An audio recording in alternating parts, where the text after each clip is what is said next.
This is Arab Talk on KPOO 89.5 FM in San Francisco. This is Arab Talk with Jess Jamal. I'm Jess Jamal. And I'm Jamal Dejani. Breaking news, Jamal. All-out war between Iran and Israel has erupted for the last few days. There have been hundreds of air attacks. The Israeli military has taken out the top Iranian military leadership. They've assassinated the top Iranian nuclear scientists.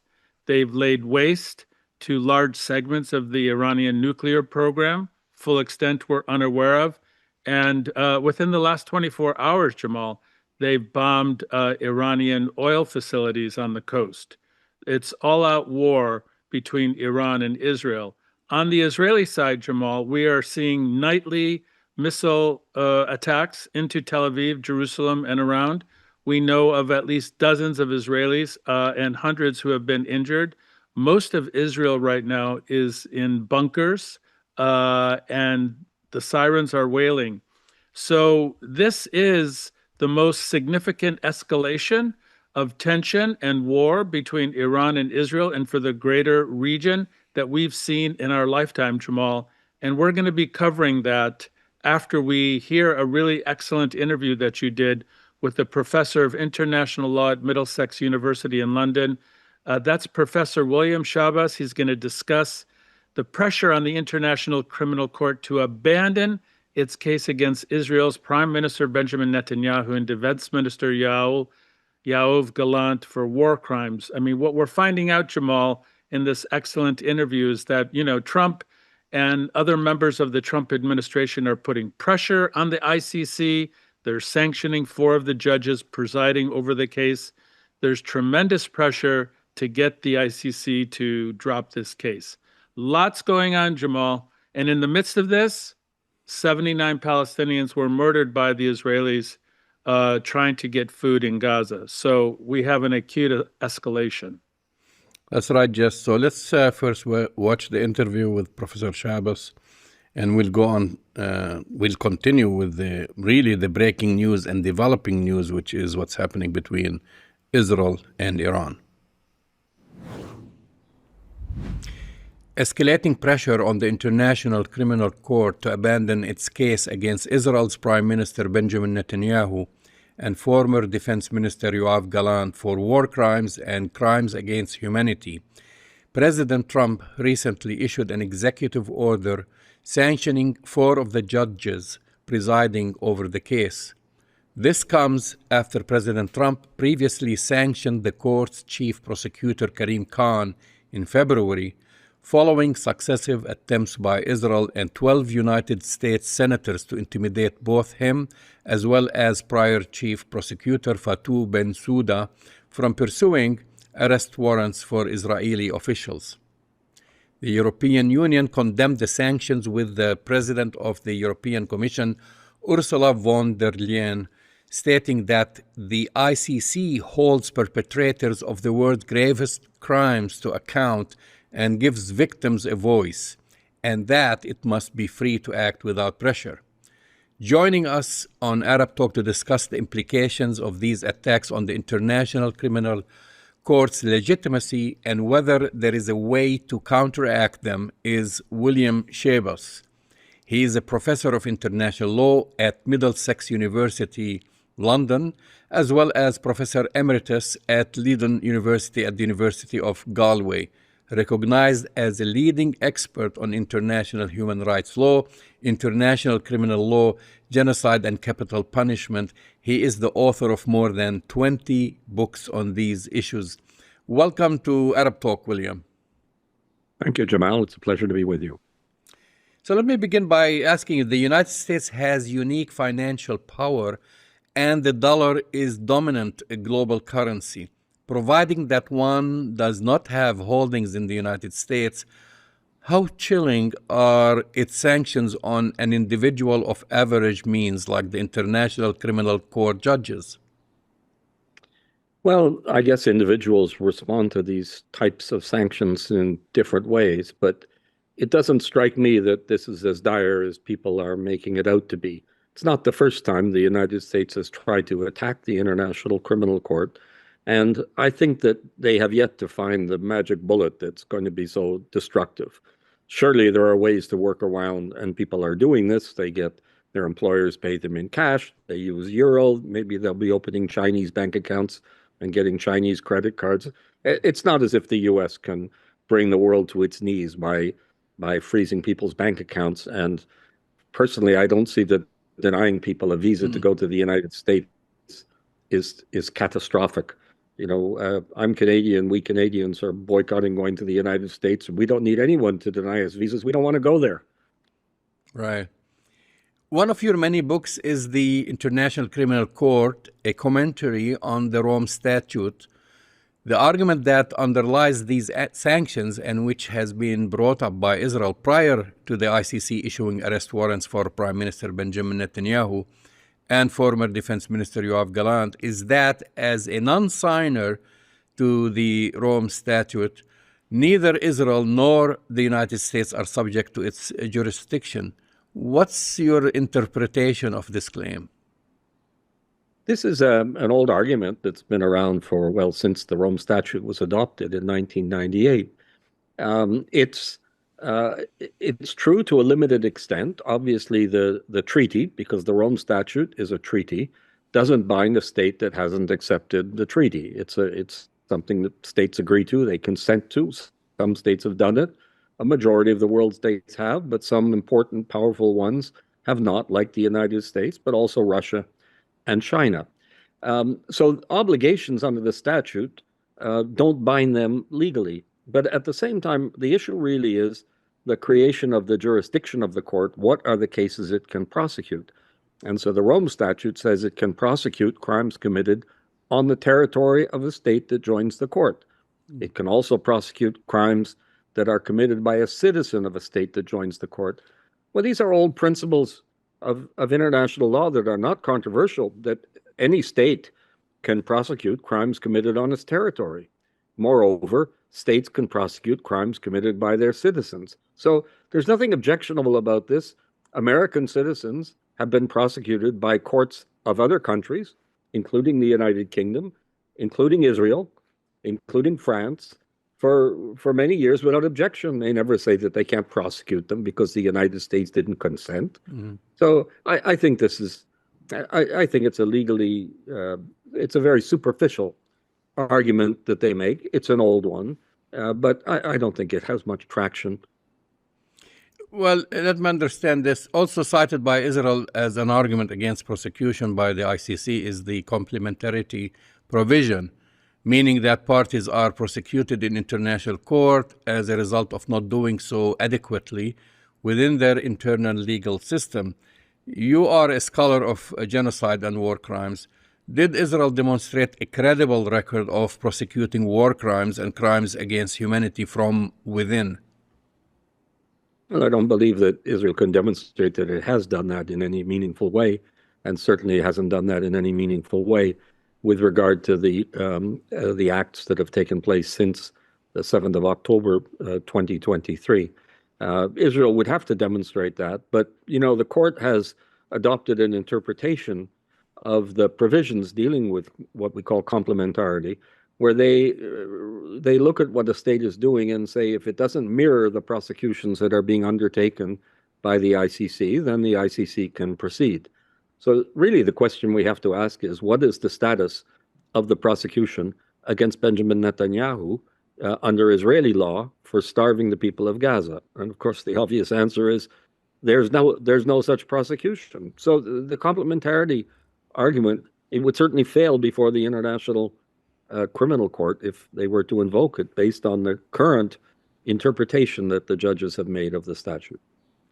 Apart from the sanctions, Karim Khan has stepped aside while an investigation is conducted relative to accusations of sexual misconduct by him.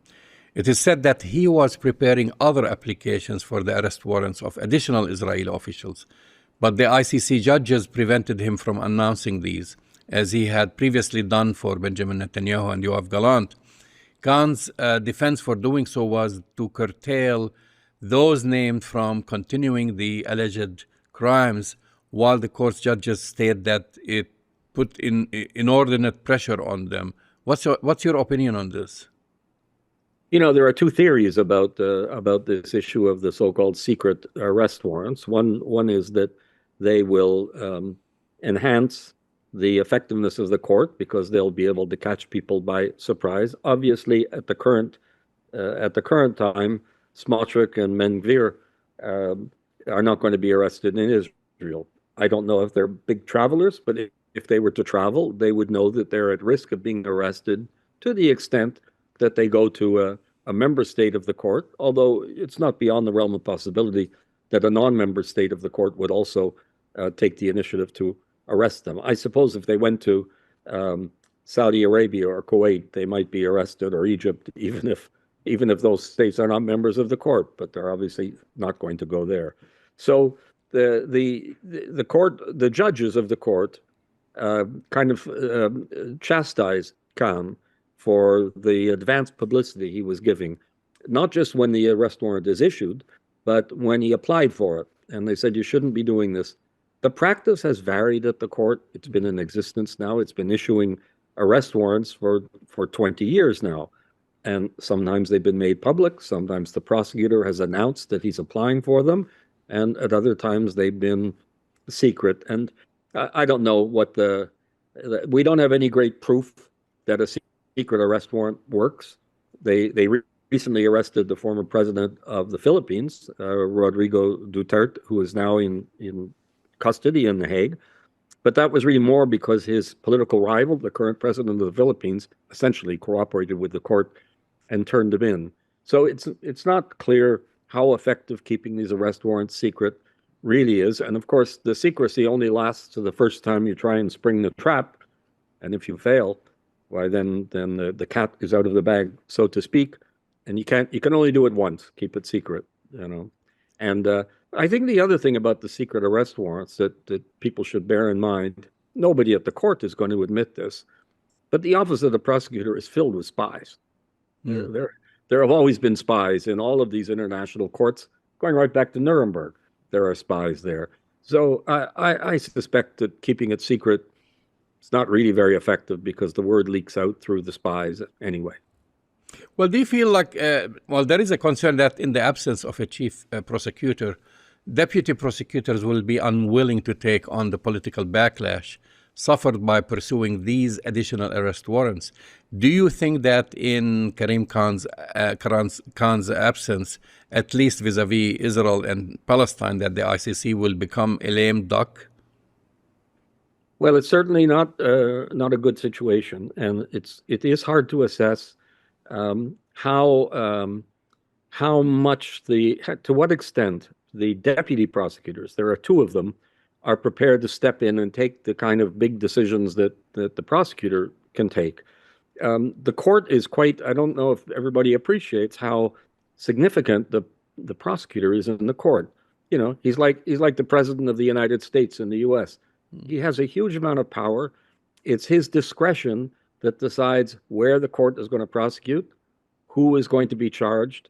There's nobody with that kind of power anywhere in any international organization on the planet. So the question is, are the deputies going to step in and wield that power? The statute of the court provides for a lot of details, but one detail they overlooked is this leave of absence of the prosecutor, which he has imposed upon himself. To me, the statute actually, if you follow it strictly, if you want to step back, you resign. That's all. Mm-hmm. And then we'll elect a new prosecutor and move forward. So, being in this situation of uncertainty is not helpful. At the same time, the efforts at prosecuting and investigating to a large degree are more symbolic than real because of it's very unlikely that whether it's Netanyahu and Gallant, who have already had arrest warrants issued against them, or Smotrich and Ben-Gvir, who may or may not have them, they may or may not already have been issued. It seems to me quite unlikely that they're going to be brought into the custody of the court anytime soon. So maybe the situation is not as grave as all of that, but it certainly is very troubling, the fact that we don't have someone filling the shoes of the prosecutor, properly filling the shoes of the prosecutor. The two deputies are, I think, probably more like caretakers, and that's not what we need right now. Well, you mentioned in an interview that the International Court of Justice and the International Criminal Court were not designed to hold the United States accountable. I think it's reasonable to include Israel as well, since the United States increasingly couples its interest with its own. Why is this the case? Yes, well, just to be correct, I mean, I don't think that I quite said that. I certainly didn't say that the ICJ, International Court of Justice, couldn't hold the U.S. accountable, because it already has done that in more than one case. So absolutely, no, it's not true. I think what I meant, and what I tried to express, is answering the frustration of people about the ability of these two institutions to enforce their decisions. And this is really the problem. Neither of them is an institution with proper enforcement powers and mechanisms. In that sense, there are many courts like this. The European Court of Human Rights is the same. It can't enforce the judgments. It depends on states. And so the problem here is that to bring Israel to heel, there aren't many institutions in the world that can do that. The one obvious one is the United Nations Security Council, and it's stuck, as everybody knows, because of the American veto. Mm-hmm. And, people should recall that veto was put into the Charter of the United Nations back in 1945. The United States was the great victor in the Second World War, along with the other powers who also set up the United Nations, and they were not about to let go. And so they insisted that they would control the United Nations. And so the United Nations is not, it's not really properly designed to be a body to enforce rules of international law against the United States. But I'd add to that Britain, France, Russia, and China, the 5 permanent members. Yeah, and mentioning veto, and their friends. We just had another U.S. veto, against a call for an immediate ceasefire. Just 2 days ago. But if you look at the British, they had their hands slapped by the International Court of Justice in 2019 about Chagos, mm-hmm. and they've gone ahead now and given back Chagos to Mauritius, who should have had it from the very beginning anyway. And so, the International Court of Justice can actually, its advisory opinions can have significant consequences. But of course, Israel is protected and has always been so by the United States, and it's very hard to overcome that. Coming back to sanctions, there have been some ideas proposed to insulate those working within the International Criminal Court, such as invoking the EU's blocking statute or establishing a liquidity fund to protect sanctioned individuals. In your opinion, are these viable proposals, or are there other measures that might be adopted to protect international courts and allow their work to proceed?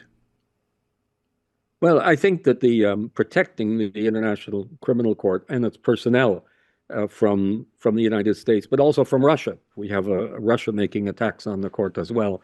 The solutions are technical, really. I'm not an expert in this area, and I don't have a lot to contribute. There are smart people who know how to move money around and hide money and also provide adequate security. But certainly there are serious issues, not just the United States. We have all the evidence of the Mossad directly trying to attack the court. It all came out last year in The Guardian about the attacks on Fatou Bensouda, who was the second of the prosecutors. We don't know whether they tried to attack the other two. There's nothing public, but it would be surprising if they weren't up to the same types of tricks when it came to her predecessor and her successor. So they're around there. The Russians are around. The Americans are around, and some of what they do is lawful, but I wouldn't expect the CIA to be exactly rigorous in its attempt to comply by domestic legislation in other countries. So there's lots of, it's an institution that has its vulnerabilities, But I think these can be addressed in different ways. But I know for a fact that some of the former judges at the International Criminal Court, they're no longer working there. They're finished. They're done. But they've had to go into hiding, and they have protection. The court is protecting them still, and it's a terrible situation. It's absolutely unprecedented. But there are solutions, and there are ways of dealing with it, and showing these these bullies and thugs, these big countries and little ones, in the case of Israel, that they can't stop. Not just the ICC, but other international institutions from doing their job. Your history in determining and applying the term genocide is decades long. You and other international legal scholars have stated recently that Israel is committing genocide against the Palestinians in Gaza. Are you hopeful that the perpetrators will be held accountable in court of law within the near future? I was about to say yes until you put the word near before future. I am hopeful. Yeah. I am hopeful that there will be some measures of accountability.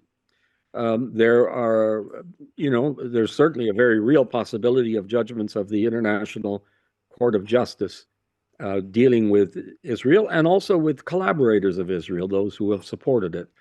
And this is very difficult to forecast the consequences of this. But these judgments, I mentioned a few minutes ago the advisory opinion on Chagos issued by the International Court of Justice, and it's led to a very dramatic change in British policy. And when Prime Minister Starmer was attacked by Farage and people like this, he reminded them that he said, we have to do this because of the International Court of Justice. So it is hard to anticipate all of the consequences of this. The other thing is, it's very clear that there is some kind of a split in the powerful countries now. I'm talking about powerful, mainly Western countries, with, for example, the United States, but also Russia and Israel, in that they are themselves very committed to these international courts and to other multilateral institutions. So Trump, Putin, and Netanyahu can be dismissive of courts like the International Criminal Court, the International Court of Justice. But people who've been traditionally friendly to them, now I'm speaking about Israel, for example, like the Western European countries, they're also very, very committed to the International Court of Justice and to the International Criminal Court. So there's a fracture line there between them, and that's only going to widen to the extent that these courts are able to deliver what they can deliver, which is, in the case of the International Court of Justice, judgments. It's sure that they can issue a judgment. At the International Criminal Court, it's less certain, simply because they cannot proceed with a trial until they have the suspects in custody. And only time will tell whether that will happen.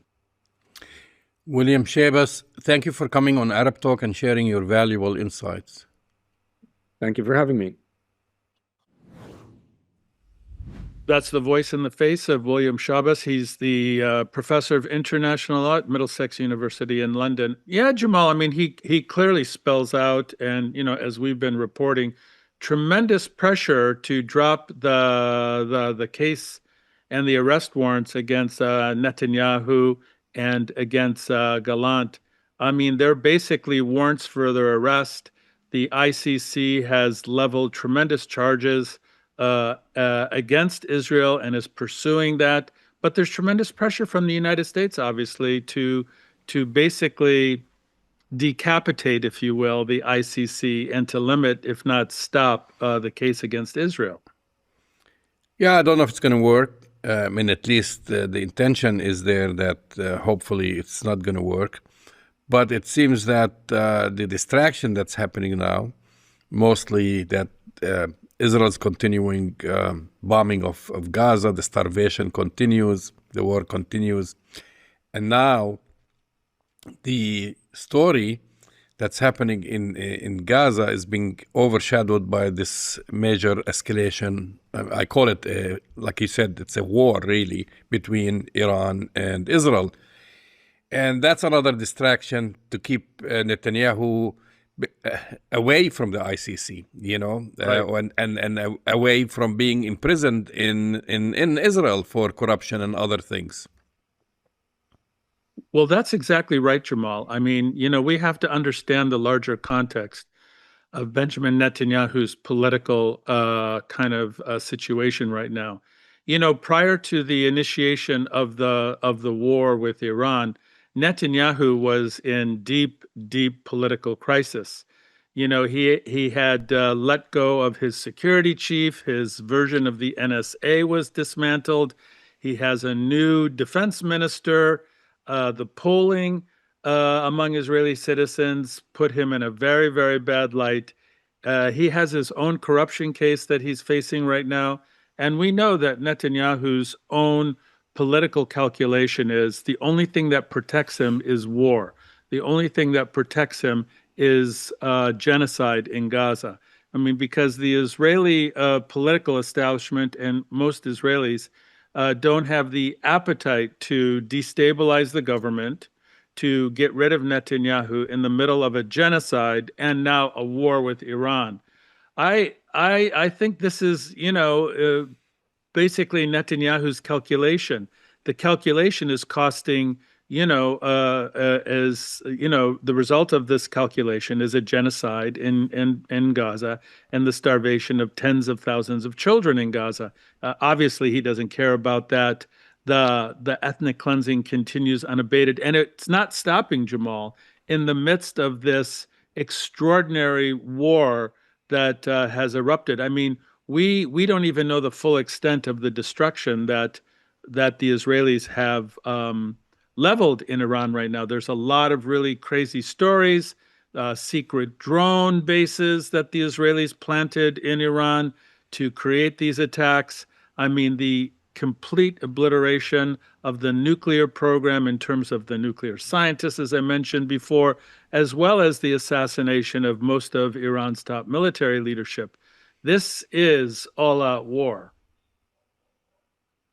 Yeah, and we don't know also the extent of the destruction that is happening in Israel, because Israel has basically censorship on videos. I mean, we see images now from just people who have been recording them, but they made it very clear not to record or report where the rockets have been or the missiles have been hitting, as so not to give Iran the advantage. And the one thing we know is that these, from at least what we've seen, entire blocks have been basically erased. Some scenes looked like as if they were happening in Gaza, and Right. it's creating a lot of shock. I mean, I'm kind of like seeing these interviews with Israelis lamenting the loss of their homes and wherever, as if in essence they've been absent. They haven't been watching the war on Gaza and what's happening in Gaza. But in a way, it is absurd that now they're complaining as being the victim after 2 years of destroying more than 90% of Gaza. But the devastation that I've been witnessing, watching on different networks in the Middle East, the ones that were able to show you some pictures, I don't know. I don't think these pictures have been shown on US TV. It's very devastating, these hypersonic missiles. They basically evaded all the Iron Dome and other defense systems. And even though Israel set it down a lot, like in one instance saying 200 were launched and Israel down 150, but 50 still made it through and made a lot of damage, like a devastating damage. So as we're talking, Jess, Iran said that they would be retaliating again. So it's like it's a volley here. Israel hits them, they hit. So again, just want to tell our viewers and listeners, this story is developing. Like by the time you hear us, more things would have happened. Also, there's an announcement by President Trump saying that he wants everybody to stop. He wants the Iranians to stop, the Israelis to stop. I don't know if that's going to happen because, as you recall, Israel launched the attack. Israel started it first and launched the attack on Iran as the United States was negotiating with Iran. Exactly. So, of course, from the Iranian ends, for all the U.S. denials, I have to say, Iran clearly believes that the Americans endorsed and at least tacitly supported Israel's attacks. That's what they're saying, you know. And this is, to me, I mean, we can talk about what's happening here and what led to this, but I think I would want to talk about the worst case scenarios that might happen. And for me, and I'm sure for many Americans, the worst case scenario is that America gets dragged in this horrible war. And I hope they don't fall for it, because now Israeli politicians that I've been seeing them one after the other, they're calling on the United States to intercede, to join them, not to intercede, sorry, to join them in the attack. And from what my understanding, whether the United States gave them the green light and said, okay, we're giving you all the weapons, because they gave them all the missiles, the rockets, and they're using American-made F-35 planes and so forth, and you're on your own, and okay, that's fine. But if the United States gets dragged in, which I hope they won't, it's going to be horrific. That's to me, and I have to remind President Trump that he promised his MAGA constituency he would not start any so-called forever wars in the Middle East. Well, I think that's a really good point, Jamal, because the political context here in the States is interesting, because I read multiple reports that the Israelis specifically asked the Trump administration, as you said, to join them in this attack on Iran. What we're hearing in terms of what was released by anonymous sources is that the Trump administration and the military denied the request. They obviously have no say or little say in whether or not the Israelis attack Iran, and it seems like the Americans knew it, because they were withdrawing personnel from the region, from Iraq. You know, they did that 3 days ago. I mean, if people can remember that there was an announcement 3 or 4 days before the attack on Iran that the U.S. was rolling back their military presence in both Iraq and possibly in Syria. And now the United States, we're hearing from anonymous sources, decided not to join Israel in this war, this attack on Iran, their nuclear facilities. And I might add, a number of civilians, Iranian civilians, have also been killed. So whether or not the Americans join in right now, we have to remember, Jamal, that American military presence in other countries did, in fact, and I read this, maybe it's true, did shoot down some of the Iranian missiles in some Arab countries. Okay, so that's on board. They're using their assets to protect Israel from some of the incoming rockets. And of course, the other obvious thing is that they continue to supply Israel with weapons, with intelligence, with satellite information. So we could say that the Americans are not joining Israel in the war, but at the same time, they're sure doing a lot. Yeah, well, I mean, starting with everything that Israel has comes from the United States. Israel would not have had, in fact, the F-35s were recently fitted with long-range, fuel tanks to go to make it all the way into Iran and come back. And then, of course, all the missiles and everything else. So we know that, and probably some intelligence via satellites and so forth. But I'm talking about the United States directly dragged into it. And that's what they want them to do. In other words, having, boots on the ground maybe, bombing, hitting Iran with missiles and so forth. And that brings me to the next topic, because I'm looking at the worst case scenarios. To me, this is the number one worst case scenario for the entire region, but certainly for the United States, for the taxpayers.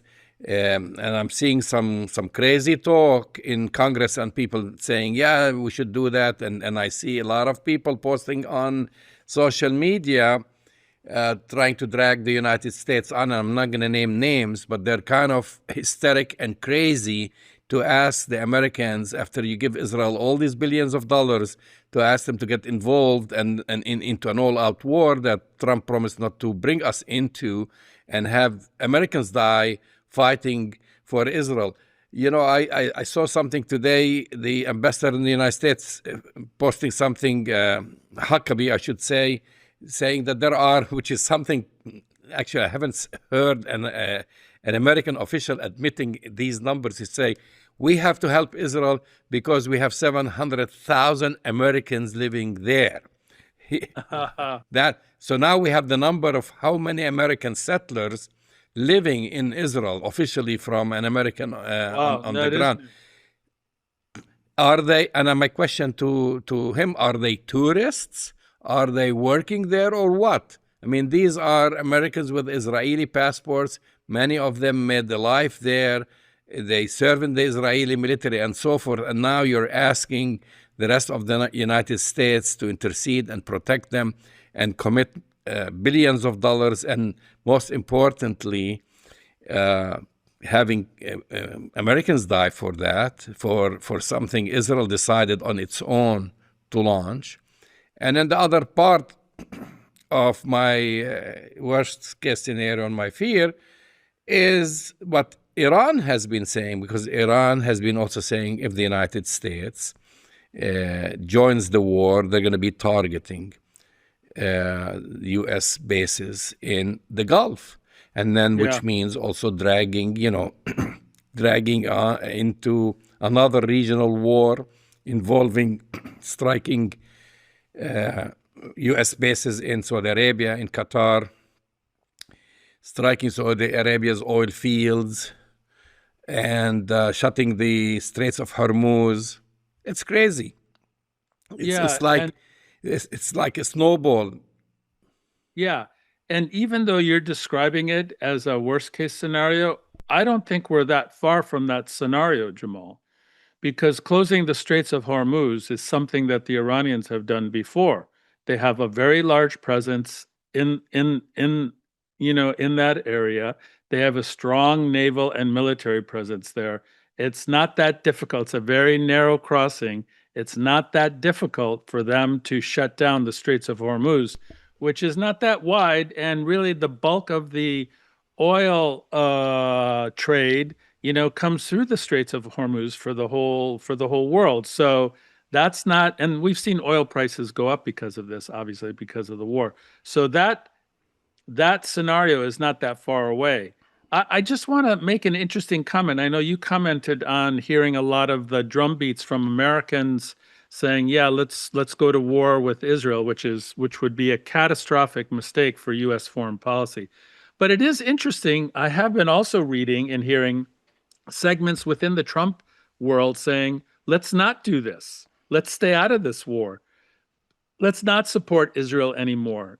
We're actually hearing this from the right, Jamal, which is kind of interesting in light of everything that we've been talking about with the changing mood and the negative polling and the negative feeling and the negative assessment of how problematic and depraved Israel is in so many ways for U.S. foreign policy and U.S. interests. We now see a number of people within the Trump administration and Trump world saying, no, don't support Israel right now. So I do think that's an interesting development and probably shocking for most Israelis. Well, those are the sober minds, I call, and I hope the sober minds will win, because, again, I just don't see any way out besides like stopping everything that's going on, going back to the negotiation table. Because if this goes on, and again, I didn't talk about one other nightmare, for many people, which is really the global economical shock that the world will suffer. If you checked the price of oil already is soaring. Just look it up.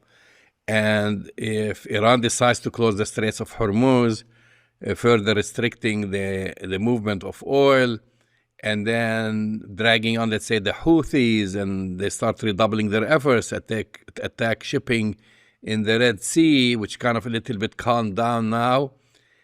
What's going to happen financially? I mean, on Friday, the stock market was down by, I don't know how many points, and the oil was soaring. And this is just the beginning. So, everything, all these talks about bringing up, the economy, it's going to go all out of the window with this. There is no win-win situation. And then, last but not least, I have to say, I don't think they're able to destroy Iran's capabilities, because even everything that happens, and now what if Iran, assuming Iran hasn't developed a nuclear bomb, and they're not working on the nuclear bomb, as they've been saying all along, because as you recall, the first time Israel, and particularly Benjamin Netanyahu, was warning about a nuclear program, this was in 1992. It started in 1992. He was saying they're 2 years away. Then he repeated that 1993. Every year or every other year, he said they're 6 months away, they're 1 year away, and so forth. And here we are in 2025. So do you think if they had all the intention to develop a nuclear bomb since 1992, they would not have been able to do it? I mean, that's the first question. But now, seeing what's happening to them, are you going to encourage them from not working on a nuclear bomb, or you're going to discourage them? Well, to me, I mean, they're not going to be, they would want to do it now. Well, the Iranians really see this as the ultimate protection from Israeli aggression and from the aggression of the United States. If you look historically, countries with nuclear weapons do feel that sense of protection and that sense of having power to be able to carry out military and non-military actions. I mean, that just provides, the nuclear powers have tremendous power globally. And so I agree with you. I think the Iranians, if anything, this is not going to create the feeling inside them that they should back off from their nuclear ambitions. If anything, they will redouble their nuclear program. So I agree with that. Around the economic stuff, Jamal, I think that's the only thing that could sway Trump to put pressure on Israel. If he sees the global economy tanking, we're in very delicate negotiations between the United States and China right now. There's the tariff negotiations.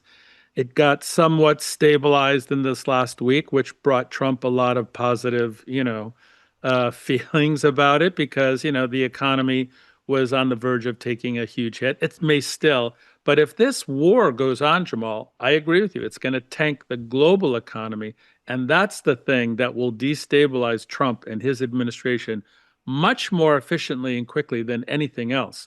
So that may be the leverage point that Donald Trump has over the Israelis to get them to stop it. And by the way, I don't think the Israelis are going to stop. I believe this was a gross miscalculation. I believe it really was a gross miscalculation on the part of the Israelis. Iran is formidable. The Houthis are formidable. We still don't know how degraded Hezbollah is in Lebanon. But if all three fronts opened up simultaneously, and the United States is not helping, this could pose even a graver risk for the Israelis. I mean, they really have miscalculated this, I believe. I don't think they not only they have I don't know if they have miscalculated or not, but the longer this drags on, it goes to the advantage of Iran, because Iran is a big country. And every day, if Israelis wake up in the morning and see entire blocks being destroyed, the Israelis are not used to being dragged into long wars. They win wars quickly. They have the upper hand. They are not used to losing, population and homes and so forth.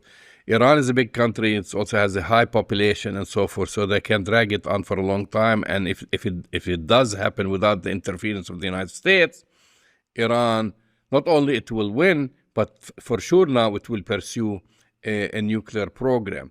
The other thing is that you hear it from Netanyahu and you hear it from his other ministers and so forth. Well, guess what now? They're talking about regime change. So to me, I look at it as this is their number one priority. It's not about, they think if we started, maybe the United States would go and bomb their nuclear reactors and set them back another 10 years. But the real objective for Netanyahu and Israel is the regime change. And they thought that's what's going to happen. That when the Iranians see that Tehran is under attack and some of its leadership are getting killed, and they're counting maybe on the Shah supporters. I don't know what they're counting on. And Netanyahu was directing his message to the Iranian people to rise up. I mean, that's what this is now. It's no longer about Iran nuclear power, but he wants a regime change. And I don't see it happening. I haven't seen it happen. I could be mistaken. But if this does not happen, it means that his plan all along is failing. And now that's why, as we come now past 48 hours, entering into the third and fourth day, he's calling on the United States to join in. And that's what I hope the United States does not do for the sake of everyone, the American public and everyone else in the region, because just don't follow this psychopath called Netanyahu, who puts his survivor politically above everything else. He doesn't care about the lives of the Israelis or the Iranians or the Americans, whatever, as long as he stays in power. Yeah, and that's the calculation that he has. I'm going to make a couple of predictions, Jamal. I don't think the Americans are going to get involved in a direct way. They're doing it now, but not in this direct way that the Israelis want. And number two, I'm going to say it now, irrespective of what happens over the next period of time. Israel has already lost this war, and they have lost. They've lost it on the international scene in terms of assessments of how the world and how the international community views Israel. They see the Israel and Netanyahu and the entire country as basically a threat to the entire world as we know it today. It is a rogue state in many ways. And so people really see the erosion of Israeli credibility and presence on the international stage. I think Israel has already lost this war on so many different ways. They can keep sending F-35s and bomb things as much as they want. They can use the Hasbara machine to frame anything. But when the Israelis wake up in the morning, Jamal, and they see their economy tanking, they see the airport closed, they see people leaving, people not coming, and they see bombed out blocks in and around Tel Aviv, Israel has lost this war already. You've been listening to Arab Talk on KPOO San Francisco 89.5 FM. Go to our website, arabtalkradio.com, to download the latest shows, and we'll talk to you next week. See you next week.